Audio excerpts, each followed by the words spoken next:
Today's podcast is brought to you by Audible. Get a free audiobook download and 30-day free trial at www.audibletrial.com/thenerdcore. Over 180,000 titles to choose from for your iPhone, Android, Kindle, or MP3 player. Hello, nerds. You're listening to an episode on the Nerdcore podcast feed. If you're feeling generous, please consider pledging to a tier on our Patreon at patreon.com/thenerdcore. We have tiers as low as $1 per month. Thanks so much, and enjoy the episode.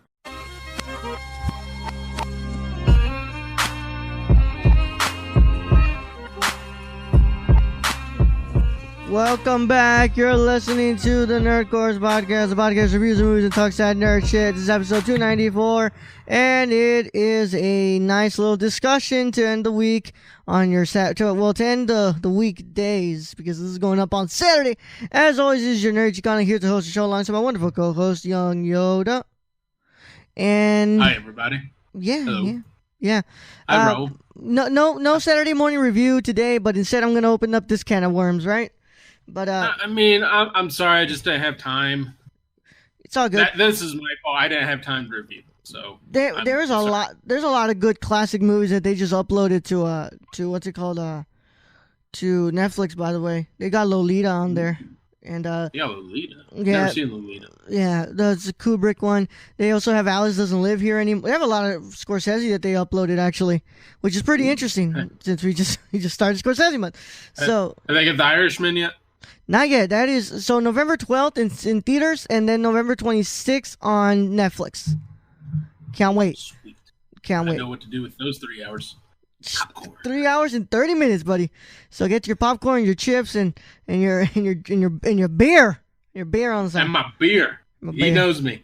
Yeah, actually, I know. I might go for the Italian. I might go for wine. Yeah, a little bit of vino, right? Yeah. Yeah. Of course, you got to do it. It's Marty, man. You know. Yeah. Get up before we get started. I just got to do a shout out. Yeah. Your cousin Tony is my favorite fucking person on this earth. Tony. Tony. Shout out to Tony. Shout out to Tony.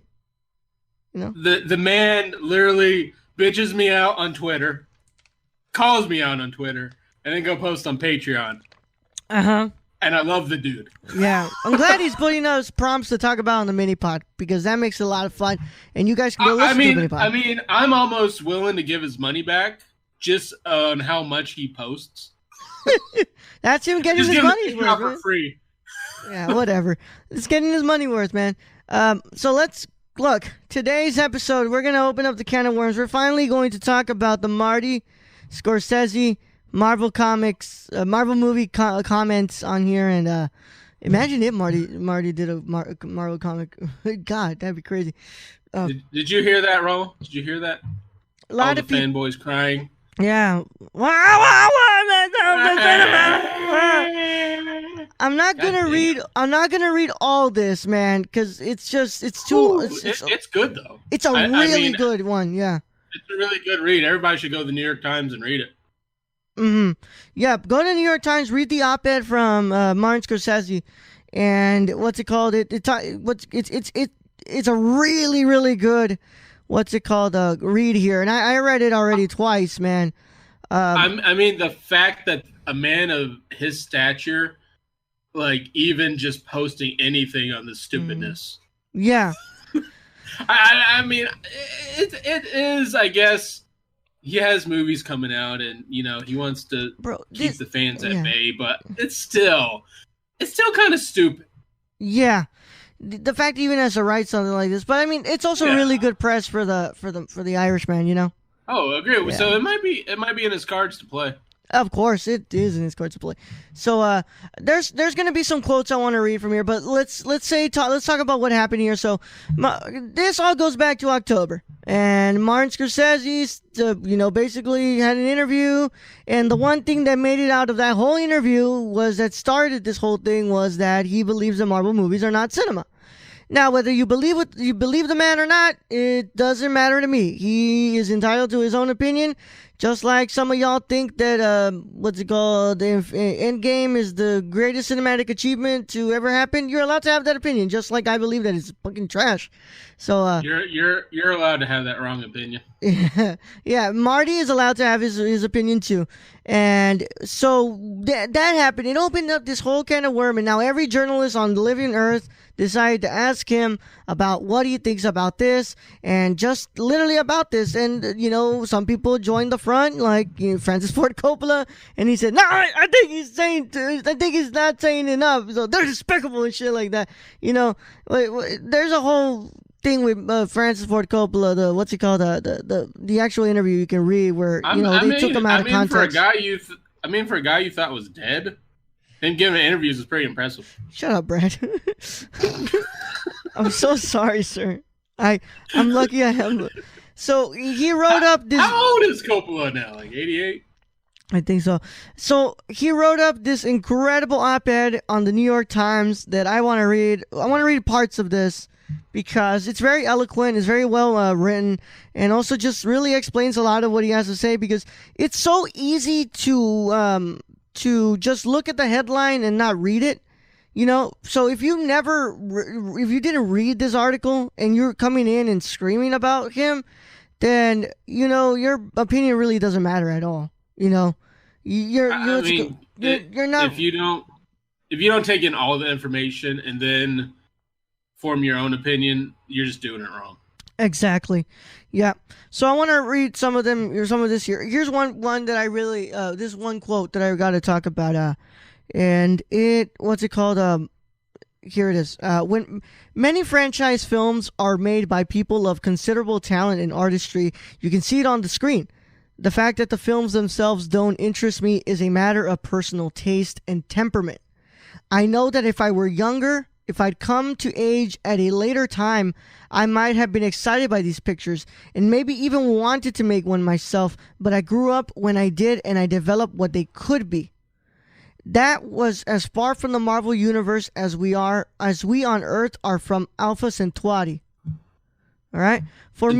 Centauri, I'm sorry. Centauri. For me, for the filmmakers I came to love and respect, for my friends who started making movies around the same time that I did, cinema was about revelation, aesthetic, emotional, and spiritual revelation. It was about characters, the complexity of people, and their contradictory and sometimes paradoxical natures, the way they can hurt one another and love one another, and suddenly come face to face with themselves.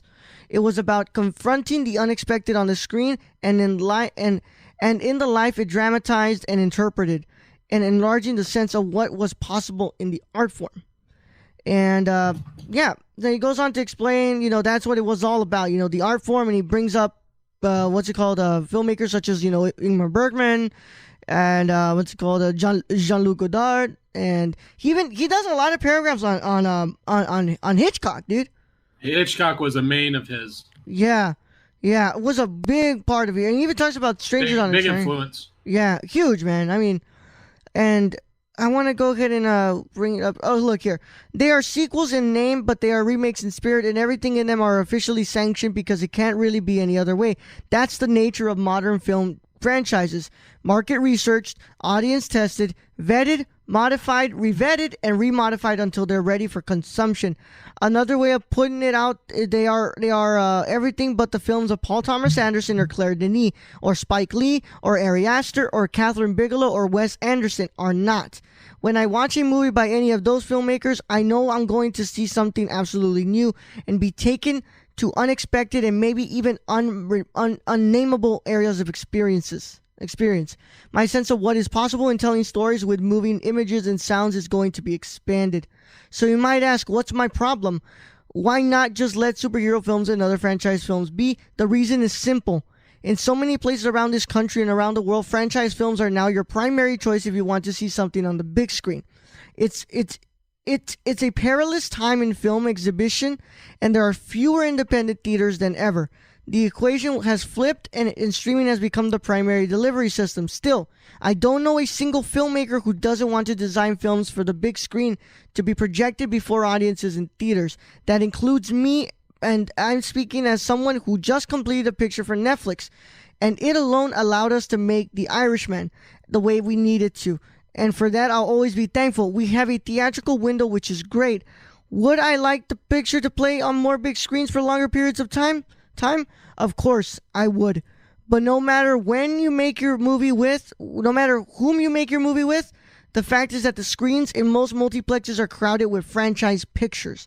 And if you're going to tell me that it's simply a matter of supply and demand and giving the people what they want, I'm going to disagree. It's a chicken and egg issue. If people are given only one kind of thing and endlessly sold on one kind of thing, of course they're going to want more of that one kind of thing. I'm going to read that over again because I really like that quote. If people are given only one kind of thing and endlessly sold one kind of thing, of course they're going to want more of that one kind of thing. And I think that that's the most we can explain what we have right now in Hollywood, bro.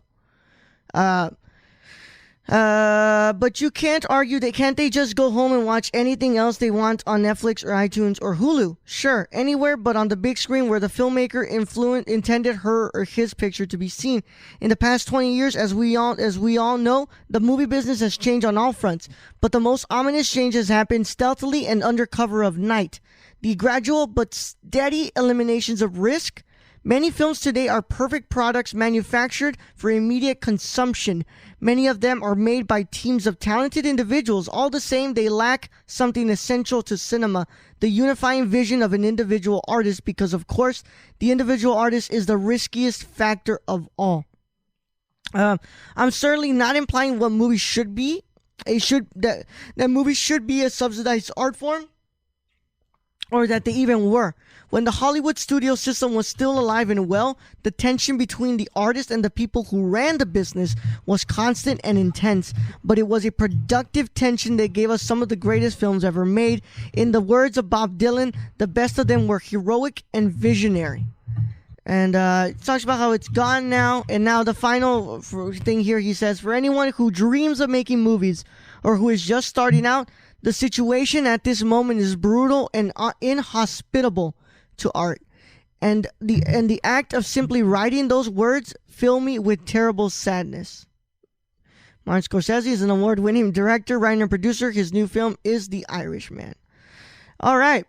So before we actually go into discussion, I want to play something that Cuarón said last year at the Golden Globes. Very important thing. They asked him basically the same thing about his film Roma that was produced and distributed by Netflix. It was a black and white foreign film. And look, this is what they asked him.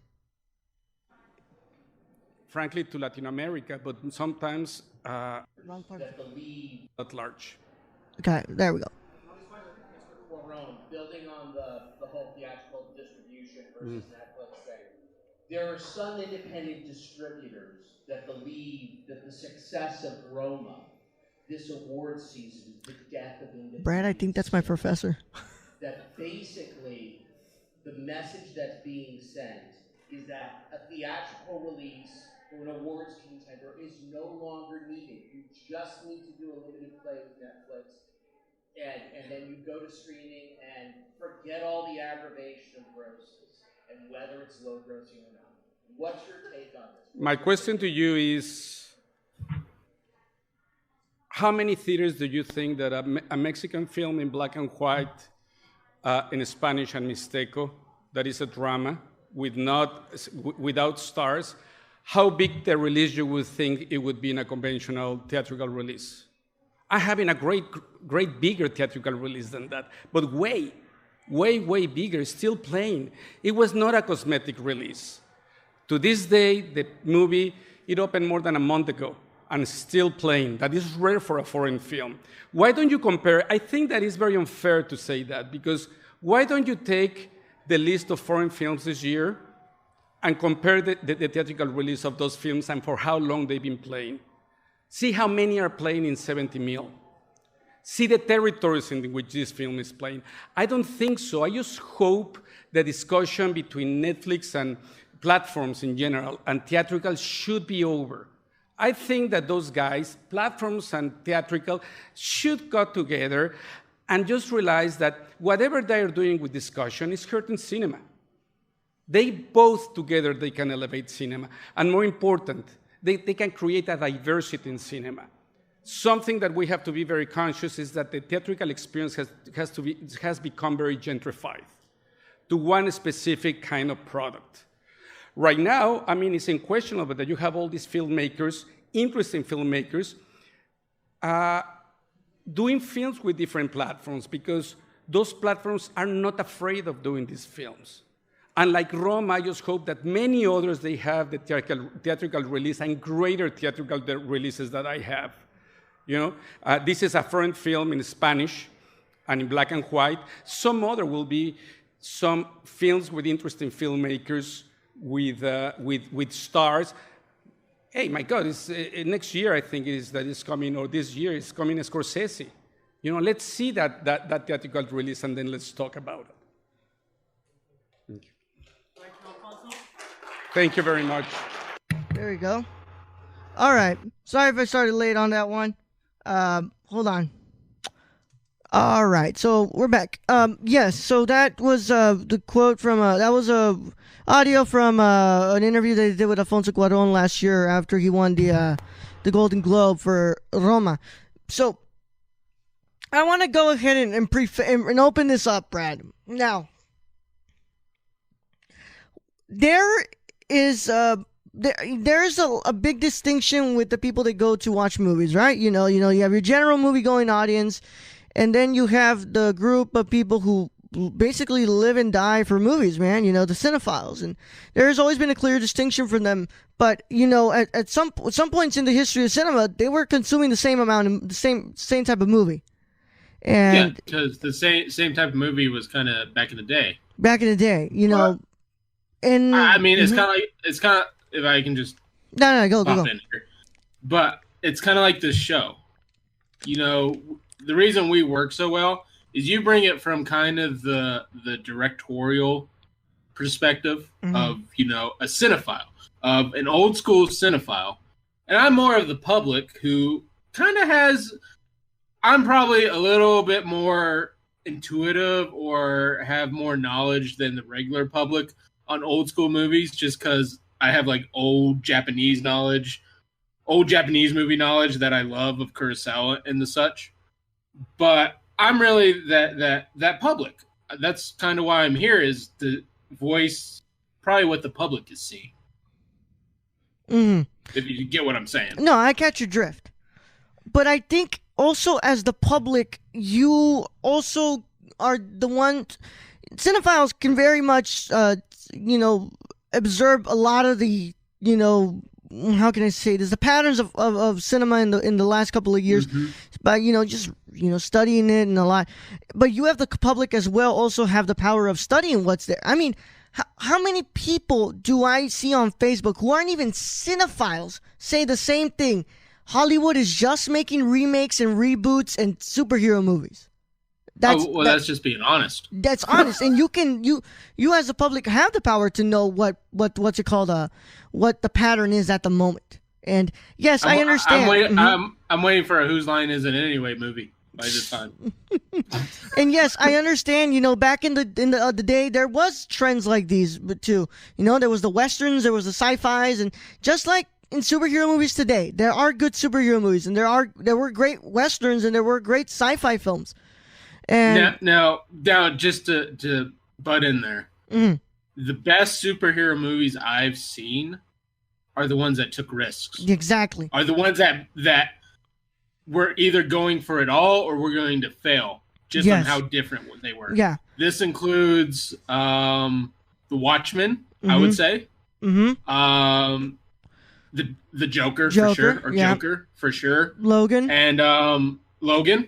I mean, some of the best ones are the ones that took the biggest risk. Yeah. And could have been failures for sure. Huge, bro. Could have been huge failures. And they didn't. Yes. So then I say this. We are seeing right now a product that people understand that works. And they're being fed that product 3 times and soon will be 4 times a year. And that is all they are going to watch because they what's it called? Because this seems to be the product that's right now. That this is what we need to sell. They're corporately created and manufactured to sell to you all, and that's nothing bad. And that's not bad. It's all based on the algorithm. Yes, it's really what it is. They figured out the algorithm. Now, I 100% agree with Marty. Yeah, I don't agree with his. I think when he says cinema, I think he's talking about the old school, form of filmmaking, which Marvel movies are definitely not. But Marvel, well, I bring this up. The early Marvel movies, I want to say, were because I really think Iron Man, the first Iron Man, took a risk. That was a risky movie. Yeah, that was unknown territory they were going in. Yeah, that one movie though, I think might be the only one you can call the real risk, and the Guardians of the Galaxy, I would say. So then I say this: superhero Marvel movies, they are not the problem. The problem is the studio system that is right now taking over Hollywood. I was watching a interview with Marty, Al Pacino, and Robert De Niro, and they asked Martin Scorsese about The Irishman and really, why go with Netflix? And Martin Scorsese literally said, because nobody wants to make the pictures I want to make. It's over. It's gone. And that is so sad to hear that nobody wants to make a mob epic Martin Scorsese film anymore. That's crazy to hear to me. But I have to bring this up. I couldn't see, unless I didn't have this local theater in my area, a very rural Arizona area, I wouldn't have been able to see The Farewell. I would have been able to see Peanut Butter Falcon. It would have never been played at the bigger theater. Yes. These are the independent theaters that he's talking about that are dying off. And so then this is where I bring up, this is my issue with this. My issue is not superhero movies. Like, guys can like superhero movies all you want. I like some of them. Joker's my favorite movie right now, 2019. My problem is where independent films or medium budget films are not able to be shown at the same rate that they used to be, because 10 fucking houses in the same multiplex are showing Avengers Endgame and Spider-Man Far From Home. I think that is a huge problem. And how many times have I told you, Brad, when I was back home, I said, God, I wish I could see The Shape of Water like 2 years ago.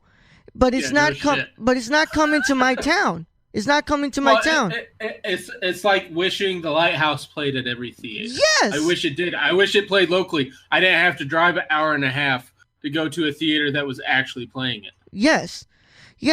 And films like Peanut Butter Falcon, The Farewell, Jojo Rabbit, Lighthouse. And, all these great movies, it shouldn't be a roll of the dice that a local theater will play it for where everyone can come and see it. Yes. Because I will tell you, my local theater, they got, I talked to one of the owners, they said the Peanut Butter Falcon, it was visited multiple times by people because they loved it so much.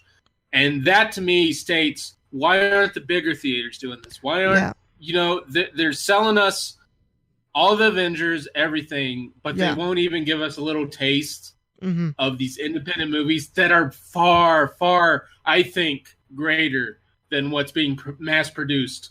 Yeah. In quite large quantities of superhero films. Yeah. And it's not even superhero movies, Brad. Like Terminator Dark Fate just bombed at the box office. And somebody even said, it's bombed. But guess what? They're going to make another one. They're going to make, just watch. Eventually. They're going to eventually make another one. Eventually, and it's going to be directed by James Cameron. I guarantee it. But it just seems that the industry has a hard-on right now for IP, pre-existing IP. And these and I'm sorry, guys, and I know this is the part that people are going to take a lot of shit with me. The Marvel movies do not take risks. They have not taken risks. I understand the formula and the thing that they've made. It has not been replicated by anybody. But at this point, I think the risk was in phase one. After phase one, there's no more risk taken in there. I will say the biggest risk Marvel ever took was probably Guardians of the Galaxy. That was the biggest risk. Yeah, you took a comic and the first Iron Man. That was the biggest risk. Yeah, and that's the thing I say. You know, what's it called? Hollywood needs to take risk with some of these movies, and you know, these producers and distributors, they need to take risk because people want. How many freaking people are raving about Parasite and they want to go watch it, and they're going out to watch it, dude? It's not playing anywhere, and it's literally not playing anywhere near me. Probably an hour and a half away. That's really this is, and I'm coming from a small town, so that's why I think Martin Scorsese's right. Yeah, he is stating a fact of people are being fed the same thing because that's all we can get down here.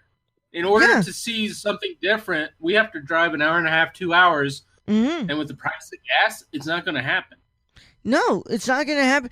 What needs to happen is that distributors have to listen. You know, if you really listen to supply and demand, you'd understand that there's a lot of people that are sick and tired of the same product being created over and over and over again. You know, what you guys, like I'd say, is your opinion, guys. You know, you like these movies, but to me, these Marvel movies are the same thing over and over again until you get to the big event. Well, and I mean, these movies have an algorithm. They're very entertaining. They are. Yeah, of course. We go and buy movie tickets. Yes. Me and you, Raul. Yeah. We'll say it first. We're like one of the first ones to go and sit in there and fucking watch the thing. Yeah. I loved Spider-Man Far From Home. It's one of my favorite movies of the year. But is it basically a cut and paste of every superhero movie? Probably. Pretty much. I think the villain is a little different. Yeah, Mysterio. of course. I think that was the main kind of point on it that I really loved. But does it beat The Farewell for me? No. Does it beat Peanut Butter Falcon? No. Because these movies bring something new. They bring something to the table. They bring an emotion that makes me feel. I can't really feel that emotion with superhero movies unless you go back to the first Iron Man. Unless you go back to Guardians of the Galaxy, that first one. Because they actually had some emotional stance to them. The rest of these movies, it's questionable. I'll admit, Endgame got me a little emotional when Tony sacrificed himself. Spoiler alert. A little late. Oh, well. Anyways, so yes, I mean, they do have, and Scorsese said that, they do have these little nuances to them, you know, where they have this emotional connection. But other than Black Panther. They're sequels. Mm-hmm. Yeah. What's it called? Not to say that none of these movies, like Black Panther, I've talked this with RB3. Black Panther has a lot to say. But if you're telling me that a movie like Ant-Man or Ant-Man and the Wasp has just as much to say as Ikiru from Akira Kurosawa, no, get the fuck out. Get the fuck out. That's where I'm going. Get the fuck out right now. Yeah. I'll throw you out like Uncle Phil.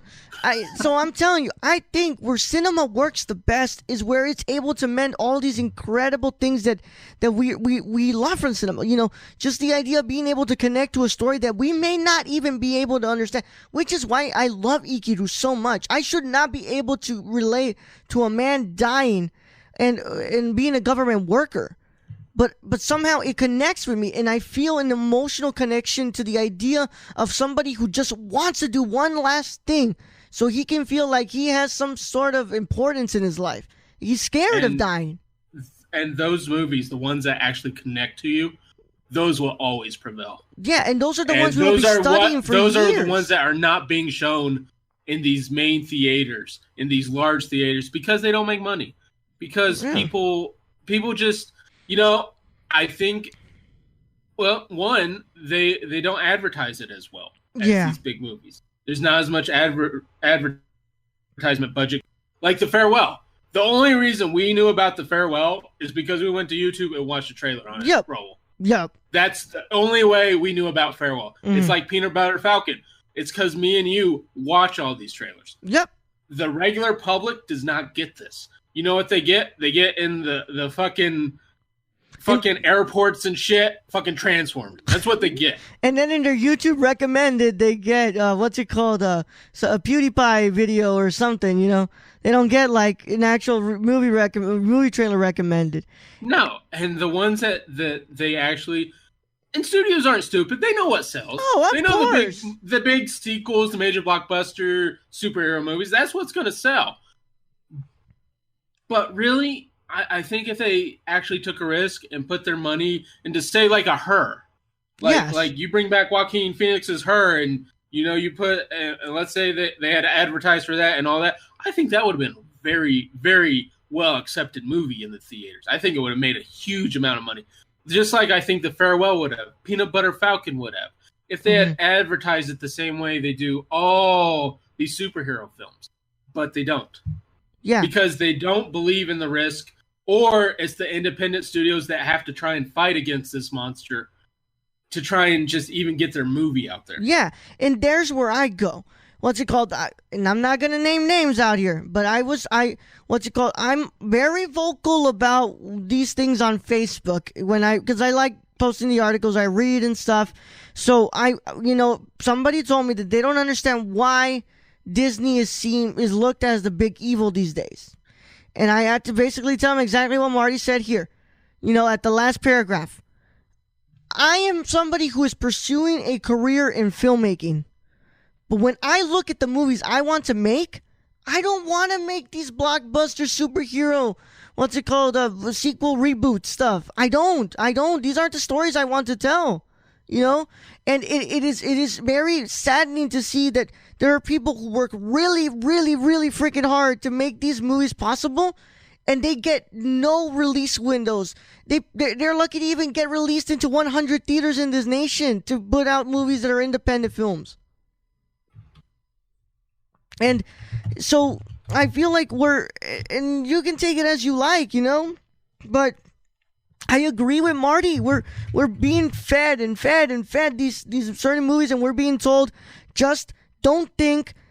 No, hold on. Not as in don't think. I mean, like, just accept it, and just wait for the next one, and just be, satisfied with what you're getting, That's it. Don't don't ask for risks, and don't ask for much. You just take what you're being fed and just eat it, because it's the formula that works right now. And it's frustrating because movies like The Peanut Butter Falcon, The Farewell, they deserve to make just as much money as Avengers Endgame and the likes of it, Well, and even beyond that, they're better movies. 100%. Bar none. They're just better movies. Yeah. And if people actually were able to get the chance to go and see them, I think movie studios would be floored by just. I don't think the public is stupid. No, of course not. I think we go and see what we like. And Peanut Butter Falcon, I guarantee you, almost everyone will like. It is one of those stories that everyone can, they can see it in their own lives. They can root for the underdog. Yeah, and I'm not. Mm-hmm. And I'm not. And I can see where like The Farewell might be a little harder for the public to take, but to me, The Farewell, it connects to everyone. Yeah. So I really think that the public would even go out and take that into it. And there's directors out there who some of their best work, I think, is forgotten just because they went ahead and they decided to do a studio movie. Or Guillermo del Toro. I'll throw him out there. The man has made Pan's Labyrinth, The Shape of Water, The Devil's Backbone, some of the best cinema I think there's ever been made. And you know what he's known for? Hellboy 1 and 2. He's known for Hellboy. Hellboy, yes. Blade. Yep. Yeah. He's known for the comic book movie. Yes, but by the way, I mean, Del Toro brought his own style to those movies, and I think that's what made those movies so special too. And that's why the Hellboy they tried to throw out there without his direction didn't work. And so I was going to say that, and I'm not here arguing for the fact that everybody should watch art house cinema. I understand art house and stuff like that is very hard to. It's some of it, yeah. Yeah, it's a niche. I mean, this coming from a guy like Hereditary. I'll throw that out there just for now. Well, it's a 50-50 split, man. Whether you're gonna like that or not. No, but when I mean like art house cinema, I mean like art films like the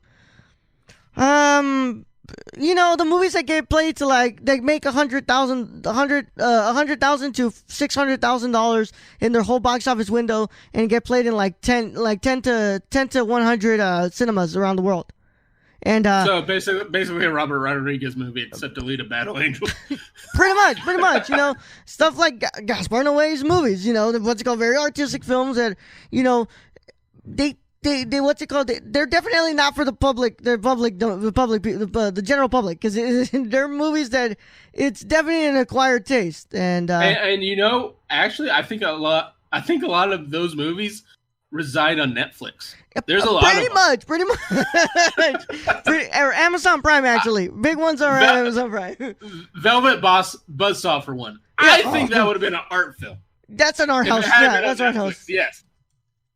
Yeah, for sure. And those, I'm glad that those are residing in Netflix, because that's where they get the most possible, the best. What's it called? Well, you know, they would coverage. not get. Nobody would go see it in a cinema. That's just how it is. Mm-hmm. They would not get the Mama or Roma. Sorry, Roma. Yeah. They bring it up. That is such a proclaimed movie, but it would have never made it in a cinema. No, because nobody wants to finance a black and white film set in Mexico who has a, what's it called, indigenous woman in the forefront. And there's another big thing we have to talk about.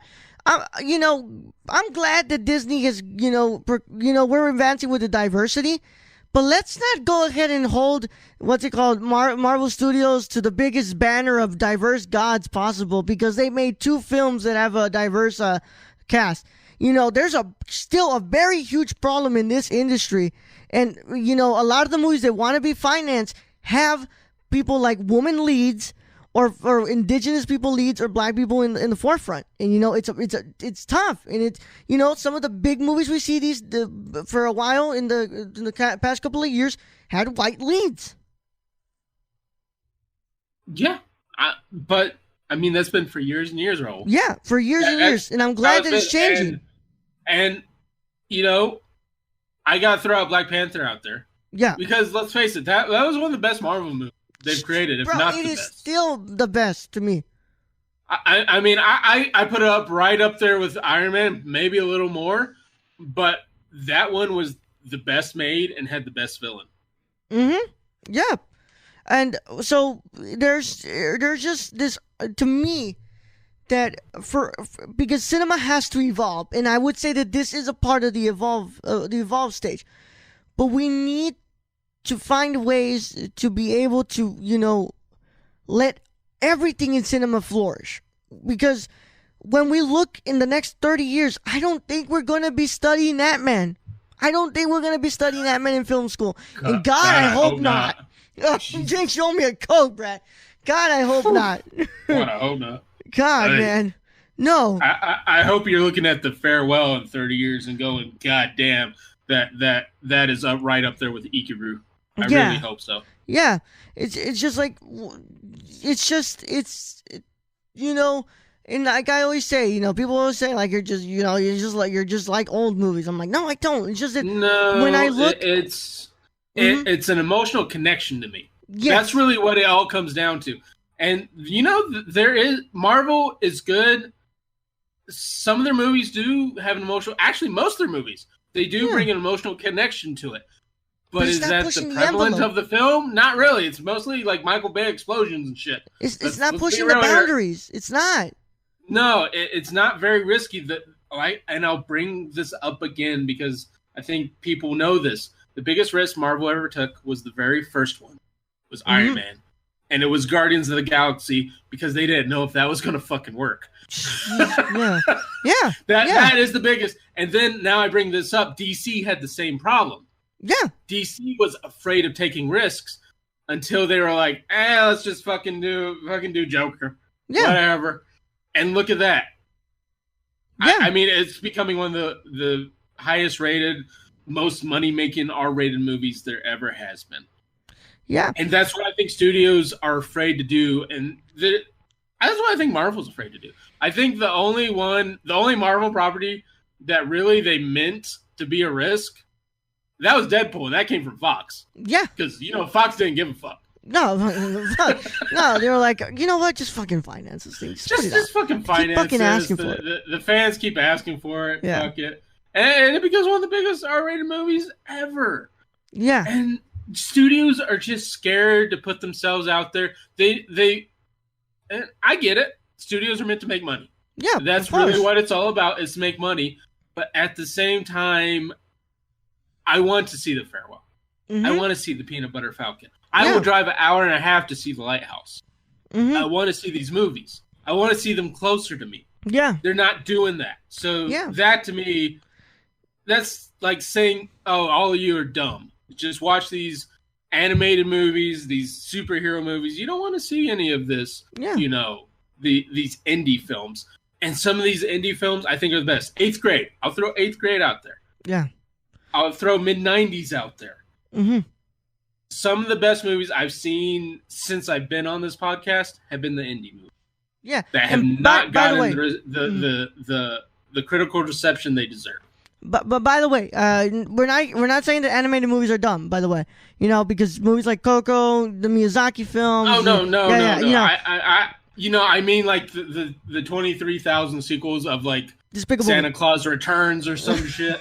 Despicable like Me. Christmas fucking movies. And I'll tell you right now, you put a Christmas movie out there, there's no movie that beats the Muppets Christmas Carol. So just stop it. Yeah. So it's just to me, I think that we need to find programs like AMC Artisan Films that give them just enough show places to show the film, but we need to introduce some of these programs in other big chains like Cinemark, like what's it called, Regal, or and you know, just give independent. I mean, even a day of just like make it indie movie Thursday. Yes, indie movie Thursday, and just play all indie movies. Yeah, 100%.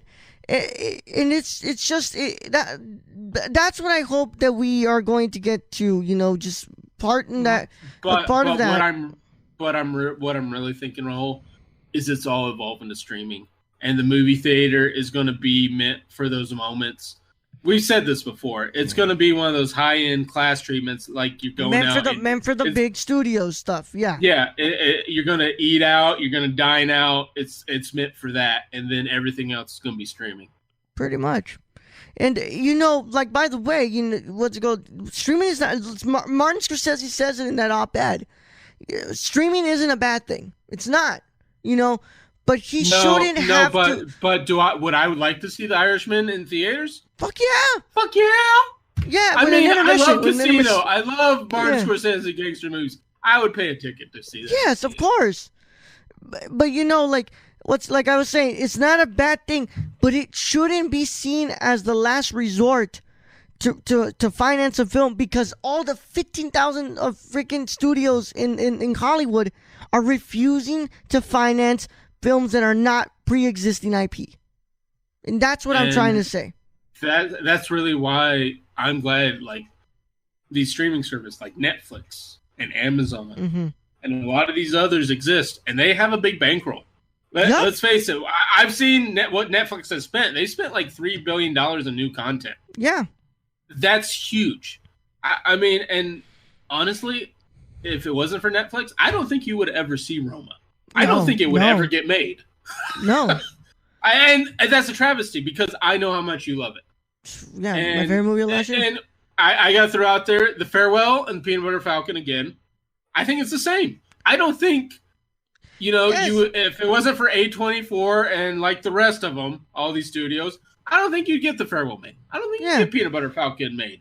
I don't even think you would get The Train to Busan made. Yeah, because Brad, which studio you know has made a movie with a freaking disabled actor?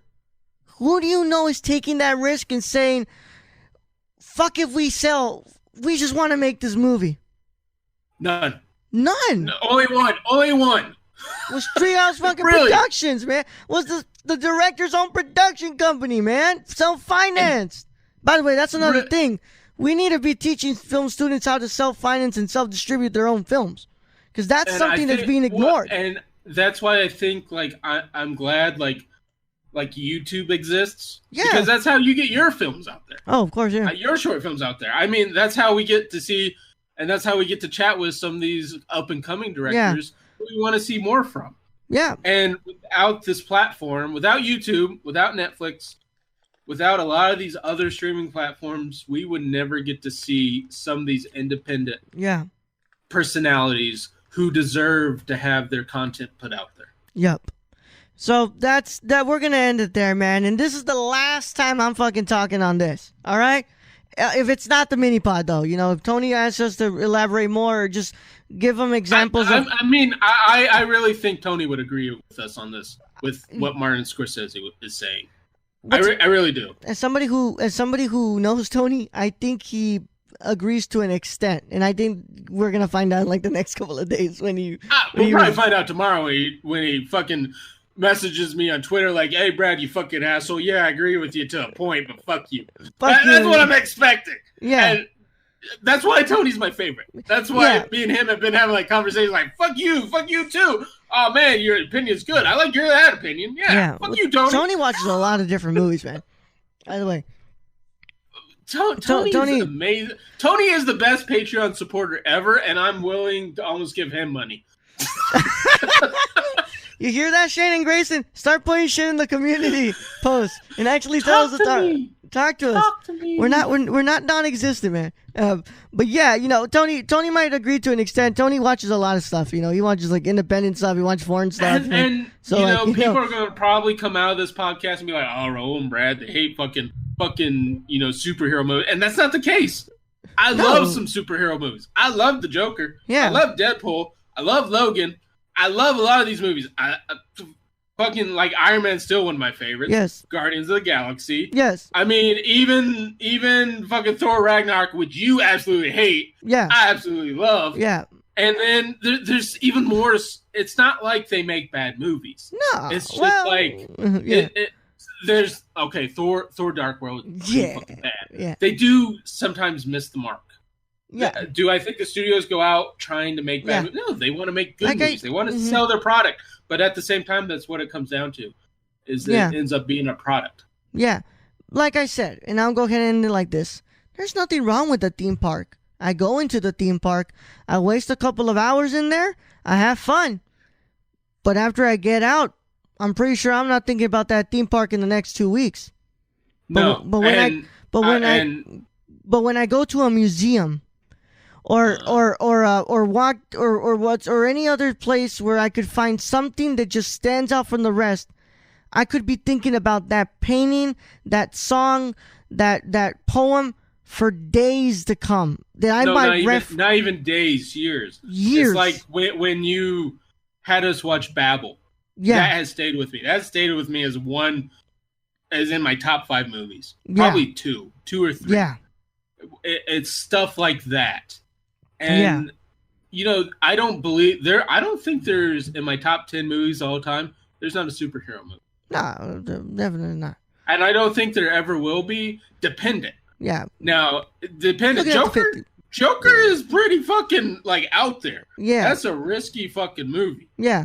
Do I think it beats a Ikiru? Do I think it beats a Babel? Do I think it beats the Farewell? Fuck no. Peanut Butter Falcon? Fuck no. Well, yeah. No. Yeah. I really don't. Do I think it's one of the greatest performances of Joaquin Phoenix's career? Fuck yeah. Fuck yeah. I don't know if Joaquin Phoenix can beat that. Yeah. That tells you something about that movie. That movie, I don't think is overhyped or, I think all of the praise it's getting is justified because of his performance. Yeah. Well, I think we're going to go ahead and finish up here. But before we do finish, I guess Brad and I will tell you one thing.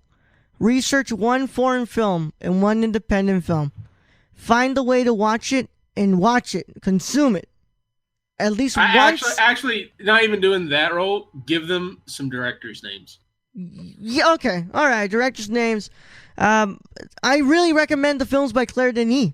Claire Denis, she did We Need to Talk About Kevin. If you were never really here. I recommend the films by Kristen Petzold, Phoenix, Transit. He's a German director. He makes really good German films. Terrence Malick makes some really, really art films, but he makes some good stuff when he really hits the mark. If you want to go into classic cinema, I really recommend the films of Akira Kurosawa. Ingmar Bergman. Ingmar Bergman. Fucking Ingmar. Ingmar Bergman, Federico Fellini. No, I will say it goes on some weird territory. Yeah. But it's still fucking good. I wouldn't recommend Persona right off the bat, but maybe a Summer with Monica. Maybe going into it. Like Wild Strawberries kind of Summer with Monica. And like, go into the rest of it. Yeah, go an easier way. Yeah. But I mean, and you'll get to see some of these classic cinema artists. They didn't have the CGI back then. They, like a Kurosawa, he relied a lot on natural lighting.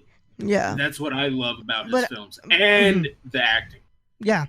But I think, most importantly, the one I can recommend, and it is because the director was a film critic who got sick and tired about how films were being made and wanted to just do it. I think you all need to watch The 400 Blows. 100%. That's an amazing movie. Yeah, you know, Francois Truffaut really said, fuck these movies and how they're being made. I'm just going to take a camera and I'm going to make my own fucking movie, whether you guys like it or not. And he did it. I really think that's what you're getting from a lot of these foreign directors now. Mm-hmm. Like, I mean, I really do think that's what's coming out now is because, you know, people are seeing kind of that we're on that high budget superhero movie cinema or studio movie, and they're like, I want to make something totally opposite. I want to make The Farewell. I want to make Crazy Rich Asians. I want to make all this. I want to make Get Out. Yeah. I want to make Get Out. I want to make all of this stupendous stuff where the budget isn't even fucking, it's like 10 times less every time. It's like a Kevin fucking Smith movie, man. That's what they're made. That's their fucking budget. It's Kevin Smith budget. Pretty much, man. And well, look, man, that's it because we can go for more here. But yeah, just check out those directors, those films. You know, there's a lot of great movies out there, and what's it called? Just Google the top best foreign films or best independent films, and they'll come out. Man, Ikiru, Rashomon, Kurosawa. I mean, can't go wrong with that is how I fell into love with foreign cinema. Mm-hmm. Honestly, I literally fell into that.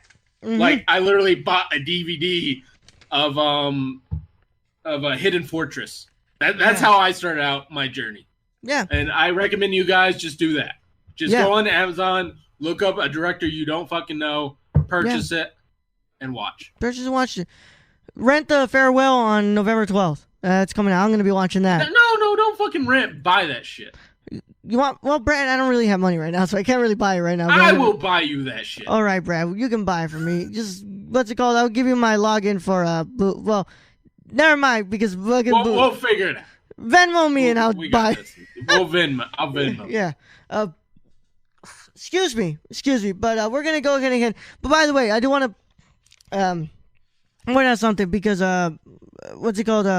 I said Claire Denis. That's not the, what's it called? Director of You Were Never Really Here. That's, what's it called? That's Claire Denis. She's a, what's it called? French director. I'm so sorry.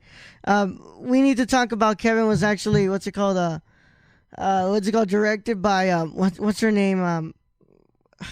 I can't remember. Here he is. I'm sorry. Lynn Ramsey. Lynn Ramsey. Yeah, Lynn Ramsey. I'm sorry. I said Claire Denis. I got Claire Denis on my mind because of High Life. But yeah, I want to give a shout out to Tony. Because Tony was the one who told me about we need to talk about Kevin way back when. Believe it was when he was at my house for Hurricane Harvey. And I think that's really where I kind of got. I have been watching independent films since then. But I think that after I watched We Need to Talk About Kevin is where I really went like that. And I really went deeper into like independent cinema, and I really fell in love with it. So Tony, thank you for showing me that movie. And a lot of the shit that you showed me while you were back in my house during Hurricane Harvey. But yeah, you know. And now that we're on the topic of Tony, let's go ahead and get into the house game because Tony's a Patreon supporter, and you should really join the Patreon for awesome conversations. And you know, just $1 a month, just $1 a month. That's why we're asking $2 a month if you want to get into like the conversation that Tony talks about. But go ahead and check us out at www.patreon.com/thenerdcore. And shout out to our producers, Sarah and Cassie, associate producers, and then our executive producers are Grayson and Shane. You can follow Grayson at GraysonBarker98 on Instagram, or him at 98 on Twitter. And then Brad, where can they find Shane? You can follow our friend Shane at twitch.tv/SRRKK or his Twitter at SRRKK Twitch. Yeah. So we also have our merchandise where you can go find us at teespring.com/store/the-nerd-core. Rate and review the podcast on your podcast app of choice. It really does help the feed grow. Go to Twitter at the Nerdcore _ Instagram at the Nerdcore, Facebook group the Nerdverse, the official Nerdcore group, and then our website thenerdcore.com. I'm about to finish my Lighthouse review. I'm like a paragraph. I'm finishing it. So should be out this weekend. Do it, bro. Should be out this weekend. So go check it. Is it a spoiler free? Of course. Why would it be anything else? I'm just asking because I haven't seen it yet, and it's one of those movies I really want to see. Yeah, go and go check out our YouTube channel as well, and we have podcasts and movie reviews up on there, and it's a fun time when you get to do that, man. And go and do that. And I'm actually finishing up a Fellini movie here. I might want to just review that for the YouTube channel, but I don't know because we don't know when we're gonna do a Fellini review month on here. But it'll probably be next year. Probably next year. A lot of stuff are probably going to be next year. Let's be honest here. Yeah. So with that being said, it's been a wonderful time, and I hope we didn't make a lot of you mad. But like I told Jabril when we were having this conversation a while ago, cinema is beautiful because of many reasons, but it's beautiful because we're having this conversation right now. Just if I can butt in a little bit. Just because you don't agree with our opinion on stuff doesn't mean we're necessarily right or you're necessarily wrong. No. Like, you can bring up some superhero movies, and me and Raul think that are amazing, like Black Panther. I mean, there are great superhero movies, so don't get us on that. Yeah, don't get us on that. But all we're saying is expand your horizons, expand your mind. Go watch indie movies. Go watch 8th Grade. Go watch The Farewell. Peanut Butter Falcon, Hereditary. Even go watch that one. Even though it's not my cup of tea, but it still shows a different side of cinema. Yeah. You can't eat chicken tenders and fries for your whole life. Sometimes you gotta just dabble in the Indian food. And I'll leave it at that. Sometimes you gotta eat that fucking steak. All right. With that being said, Brad, send him into the podcast point. All right, Raul. Thank you for being host as always. Thank you guys for listening. We truly appreciate each and every one of you. Go onto any of our Facebook, Twitter, Instagram. Let us know how you feel, how you think, what you want us to talk about next. Tony, I love you. In the next episode, I don't fucking know. I mean, I've been drinking wine this whole episode. Sorry, Raul. It's true. I think that's why we're yelling into our mics. Probably a little bit. We're just really passionate. Anyways, go watch Ikiru, as Raul said, and Young Yoda.